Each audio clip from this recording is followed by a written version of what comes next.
آج ہم تاریخ کے ایک نہایت پرتلاتم باب کا جائزہ لے رہے ہیں، کربلا کے سانحے کے بعد کا دور۔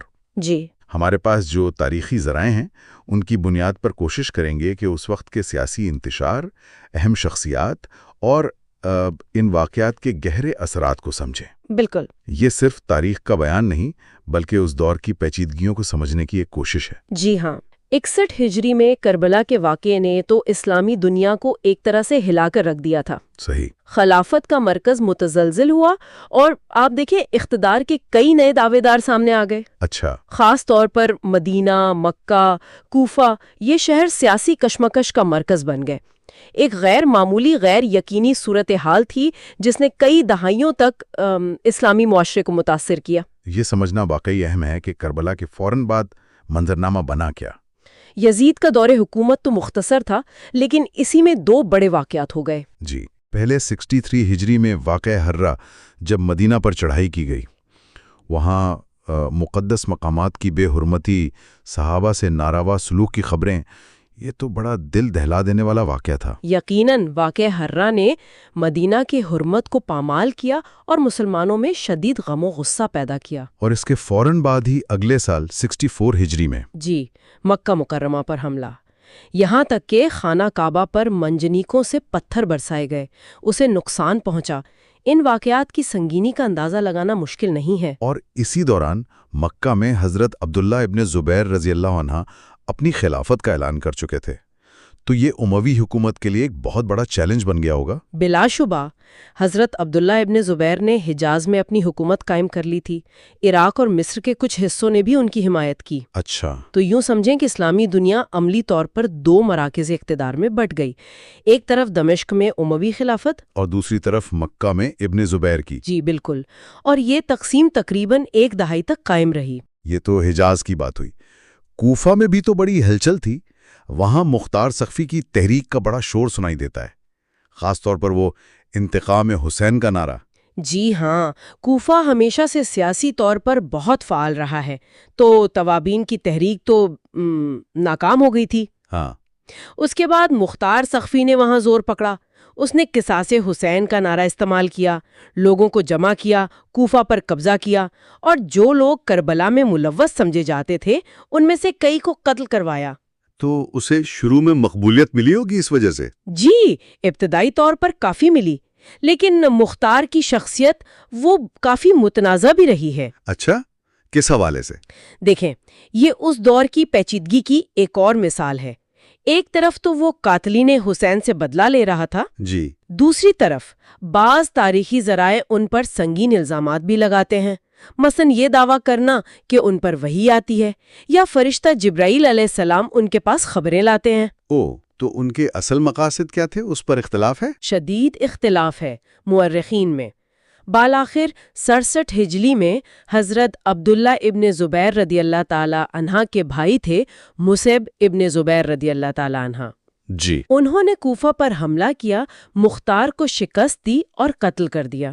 تو مختار کے خاتمے کے بعد تو پھر حضرت عبداللہ ابن زبیر رضی اللہ تعالی عنہ کی حکومت مستحکم ہو گئی ہوگی؟ کچھ عرصے کے لیے، جی ہاں، خاص طور پر حجاز اور عراق کے بڑے حصے پر ان کا کنٹرول مضبوط ہوا۔ لیکن اموی خلیفہ عبد الملک بن مروان وہ ایک مضبوط حکمران ثابت ہوئے۔ صحیح۔ انہوں نے اس تقسیم کو ختم کرنے کا فیصلہ کیا اور اپنے ایک بہت سخت گیر کمانڈر حجاز بن یوسف کو بڑی فوج دے کر مکہ بھیجا۔ یعنی مکہ کا ایک اور محاصرہ؟ یہ تو پھر 73 ہجری کی بات ہے۔ جی، یہ دوسرا محاصرہ، اور یہ پہلے سے کہیں زیادہ شدید اور طویل تھا۔ حجاج نے کئی مہینے مکہ کا محاصرہ رکھا، شہر میں قحط کی صورتحال پیدا ہو گئی۔ اللہ۔ حضرت عبداللہ ابن زبیر رضی اللہ تعالی عنہ نے اس موقع پر غیر معمولی شجاعت دکھائی، استقامت کا مظاہرہ کیا۔ اور ان کی والدہ حضرت اسماء بنت ابی بکر کا کردار بھی بہت اہم بتایا جاتا ہے۔ جی بالکل، وہ خود ایک عظیم خاتون تھیں۔ روایت ہے کہ انہوں نے اپنے بیٹے کو کہا کہ حق پر ڈٹے رہو، بہادری سے لڑو۔ بالآخر حضرت عبداللہ ابن زبیر رضی اللہ لڑتے ہوئے شہید ہو گئے۔ یہ سارا منظرنامہ تو مطلب شدید سیاسی کشمکش، خانہ جنگی، تشدد، ایسا لگتا ہے ہر طرف تلواریں ہی چل رہی تھیں۔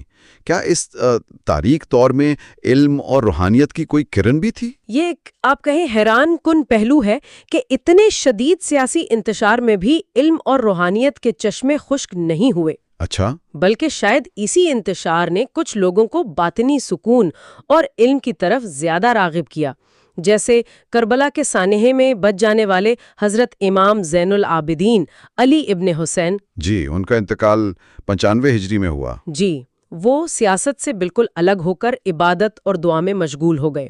ان کی دعاؤں کا مجموعہ صحیفہ سجادیہ آج بھی روحانی تعلیمات کا خزانہ ہے۔ یعنی دعا کے پردے میں دین کی حکمت سکھانا۔ بالکل۔ تو امام زین العابدین رضی اللہ تعالی عنہ نے تو جیسے روحانیت میں پناہ لی، کیا یہ علمی سلسلہ ان کے بعد بھی چلا جب باہر حالات ابھی بھی ویسے ہی تھے؟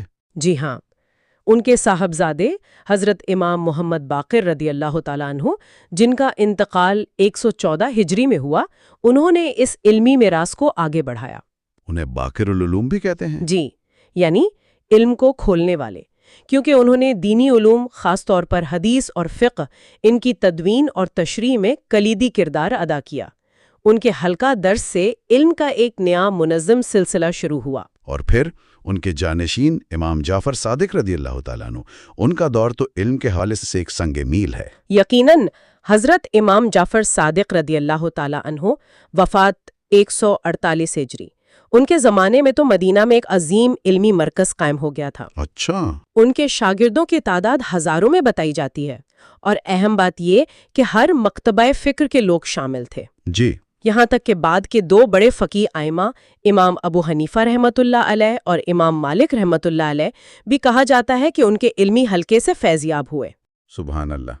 تو یہ وہ دور تھا جب سیاسی خلفشار کے باوجود علم دین کی بنیادیں مضبوط ہو رہی تھیں۔ جی بالکل۔ تو اگر ہم اس سارے دور کو سمیٹیں تو یہ کربلا کے بعد کا زمانہ، شدید سیاسی ٹوٹ پھوٹ، انتقامی جنگیں، اور پھر آہستہ آہستہ علم و عرفان کی طرف واپسی کا دور تھا۔ ایک طرف اقتدار کی کشمکش تھی تو دوسری طرف اہل بیت کی قیادت میں علم و روحانیت کا احیاء ہو رہا تھا۔ بالکل درست کہا آپ نے، اور یہ ہمیں تاریخ کا ایک اہم سبق بھی سکھاتا ہے۔ وہ کیا؟ کہ انتہائی پرآشوب اور تکلیف دہ حالات بھی بعض اوقات مستقبل میں فکری اور روحانی ترقی کی نئی راہیں کھول دیتے ہیں۔ صحیح۔ یہاں غور طلب نقطہ یہ ہے کہ ان عظیم شخصیات نے اتنے مشکل، اتنے جان لیوا حالات میں بھی علم، کردار، صبر اور استقامت کی شمع کو کیسے روشن رکھا۔ یہ وہ سوال ہے جو ہمیں سوچنے پر مجبور کرتا ہے کہ مصائب کے بطن سے بھی کیسے پائیدار ورثے جنم لے سکتے